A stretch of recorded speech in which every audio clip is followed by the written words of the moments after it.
Hello everyone, I hope you guys are doing okay.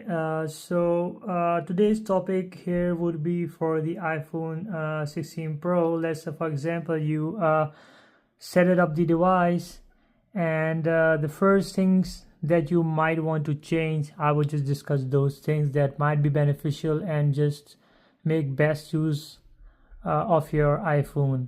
So let's go into it. Let's unlock this device. So the first thing, once you have, let's say for example, you bought a new device and you just set it up new. And so the first thing you would like to do, that I always do with my phone as well, is to go into the settings, and then I go into the battery, and I go into the battery health. I always check these few things, like battery health should be normal, maximum capacity should be 100%, cycle count could be 0 or 1. I've also discussed this cycle count as being 1 in my previous video, so you can go ahead and watch that one. And then there's a manufacturer date and the first use, October. That's when you have activated the device. So second thing you want to do is to include the battery percentage over here. So that will be really helpful. So right now it's just showing as a plain battery bar. You can just put it battery percentage, and it shows that your battery is at 80%. I know many guys might be knowing this thing, but it's still many who don't. So it's there, and then and that goes for the battery percentage.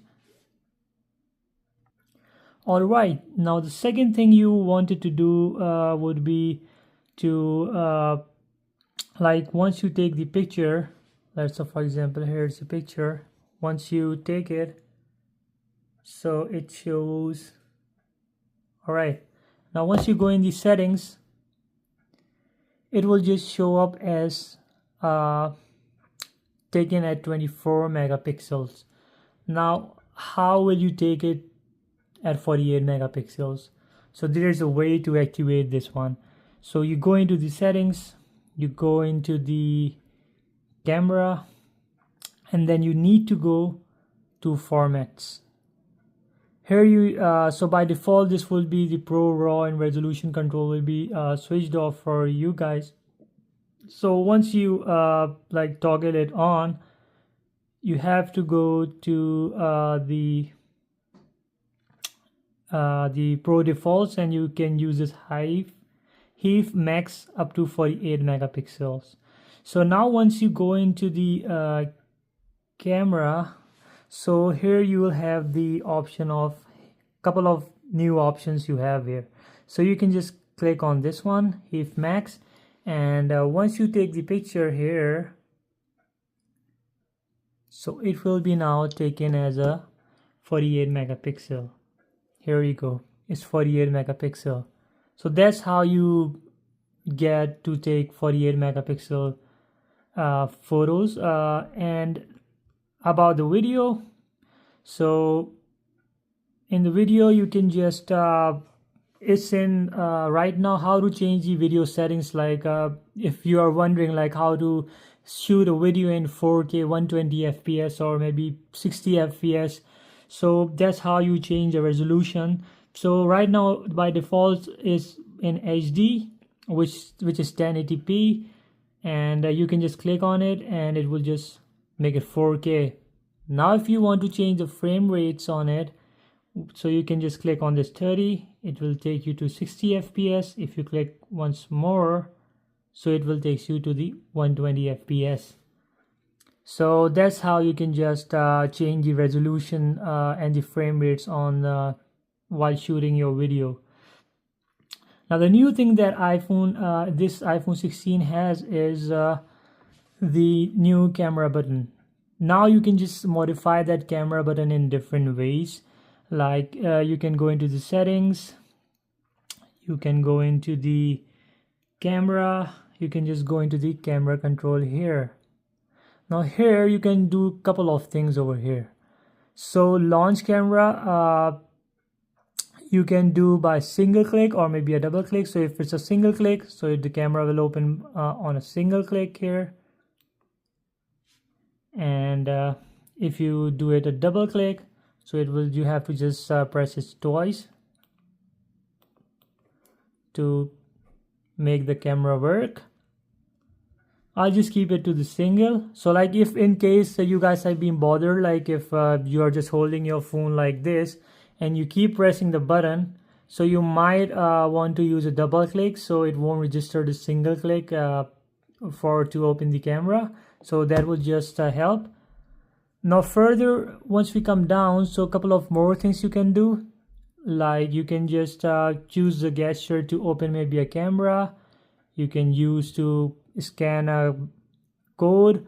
You can just use it as a magnifier, or you can just use it to like none. It won't do anything. Yeah, so the button will remain closed. It won't do anything. So that like if the camera button is bothering you so much, which I believe is not that much problematic because I've been using this one and never had an issue with this button. It's really helpful, to be honest.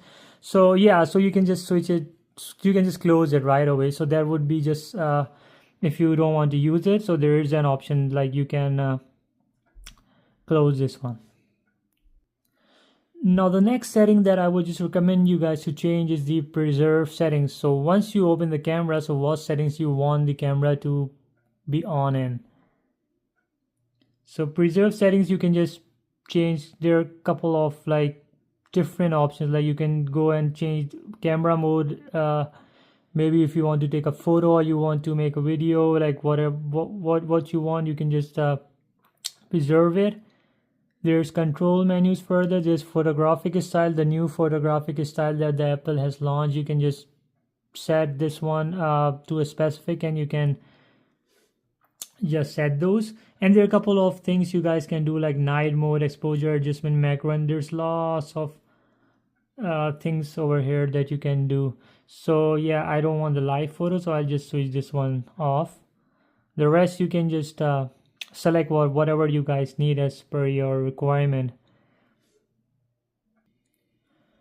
Now one more thing about the camera button that you can change and might help you guys in better use of this iPhone would be like go into the settings, then go into the accessibility, then you go into the camera control, and now here it just brings you some further options to customize your camera button. So there is like option to just with a light press, how hard you want to press the button to make it work. Like you can use it as a lighter one, so you have to just maybe touch it. So it shows you here like the registering of your finger. So I'm just pressing very lightly. Now the next would be the default, so it would be little bit harder than the lighter one, and then it's firmer. You have to just press it very firmly to make it work. So it depends upon how you want this camera button to work. So there are like many options that you can just manipulate in as to how you want this camera button to work. So it shouldn't bother you guys, and I believe like most of the people who are being bothered, so this video will solve their issue about this camera button. So the next thing that comes in is to how fast or what speed do you want the double click to launch the launch the camera, or to change settings. So there are three options here, the default, slow, and slower. So it's up to you what speed you guys select to make this camera work and go into its settings, how fast you want the speed to keep for this one. So there are many options that you guys can toggle for camera button to make it work the way you want. So it shouldn't be an issue for many who are facing issue. I hope so this video will definitely going to help them up regarding how to customize this camera button. So I hope you guys have liked the video. If you have any question, you can just leave down in the comments, and please like, share and subscribe, and thanks for watching. Goodbye.